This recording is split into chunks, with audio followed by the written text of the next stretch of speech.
sebenarnya kan bukan hanya Bilal aja, almarhum itu amanahnya anak lulus SD semua harus masuk pondok, dan alhamdulillah amanahnya saya jalan.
Kebaikan saja gitu.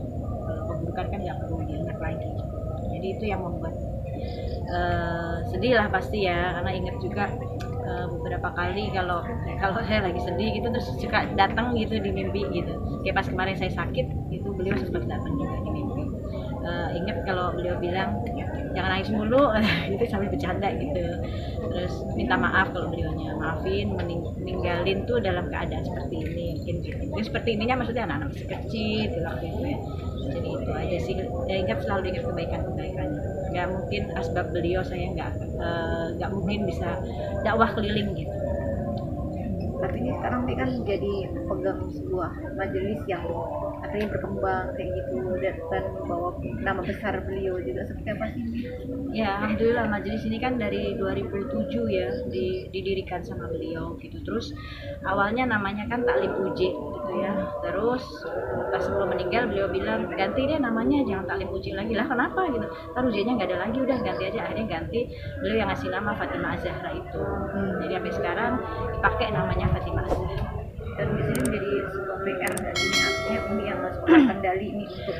Ya karena beliau pesen ada saya nggak ada saya, majelis taklim harus tetap ada gitu. Walaupun jadi akhirnya ketika rumah saya terbakar, dulu kan pengajiannya di situ. Ketika terbakar, jadi mau saya ngontrak di mana, mau tinggal di mana, pasti akan ada pengajiannya gitu. Jadi pindah-pindah terus. Nah, alhamdulillah sekarang sudah punya tempat yang sendiri gitu, masih sendiri yang kalau jamaahnya datang tuh bisa udah gak muat gitu, dari yang 50 sampai akhirnya sudah bisa 200 orang gitu. Dan beliau pesan kalau majelis itu selalu sediakan makan buat mereka yang datang, yang majelis. Makanya saya selalu sama orang rumah tuh selalu masak dan menyediakan makan setelah pengajian.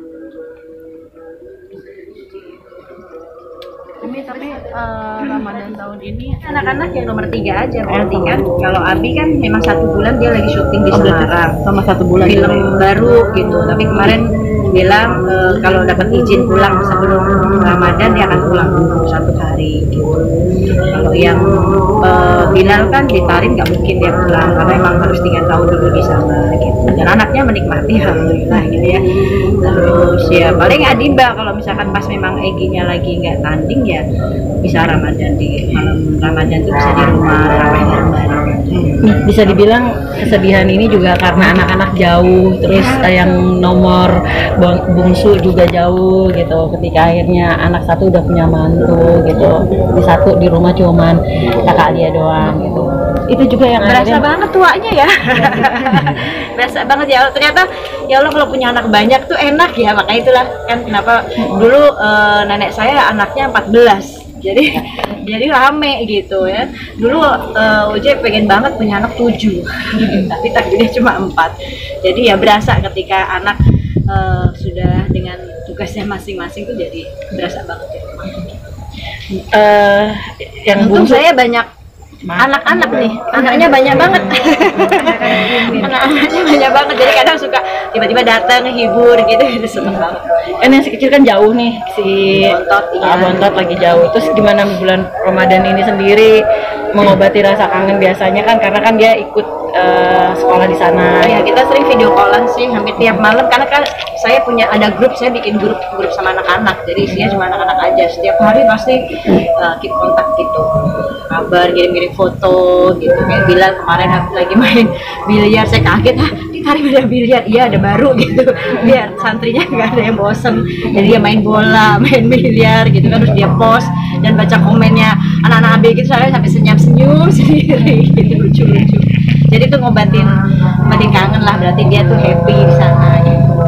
Itu kemauan dari almarhum juga nggak sih nih, ketika Bilal tuh akhirnya bisa sekolah dalam arti di jalur yang bisa nerusin almarhum? Iya.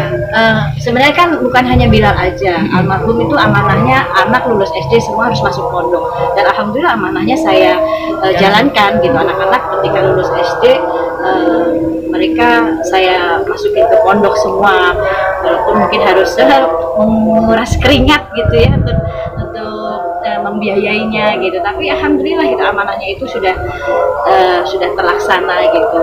Yang penting dari SD sampai dia 3 tahun di pondok, selebihnya dia mau melanjutkan boleh, mau ambil jurusan lain boleh, yang penting mereka ada pendidikan agama itu yang maunya uji, dan alhamdulillah amanahnya sudah terlaksana. Ada lagi nggak? Ada kabar dari Adiba? Udah ada kabar lagi? Belum.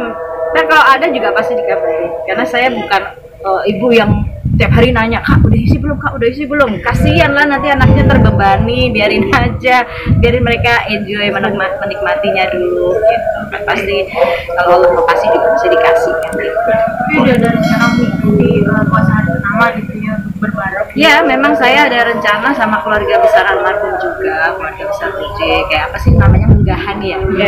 Biasanya memang saya rutin seperti itu. 1 hari sebelum Ramadan tuh saya undang semua di rumah makan-makan, silaturahmi lah gitu. Datang ya saya undang. Oke. Terima kasih. Ada nggak ucapan Ramadan? Lu lagi bengkak begini Aman nih. Ya, buat teman-teman semuanya, saudara-saudaraku semuanya, selamat menjalankan ibadah Ramadan yang sebentar lagi. Semoga Allah berikan sehat afiat buat diri kita, mempersiapkan nurani kita, dan Ramadan ini menjadi Ramadan terbaik dengan amal-amal kita. Insya Allah mendatangkan rahmat, berkah, dan ampunan Allah Subhanahu wa Ta'ala.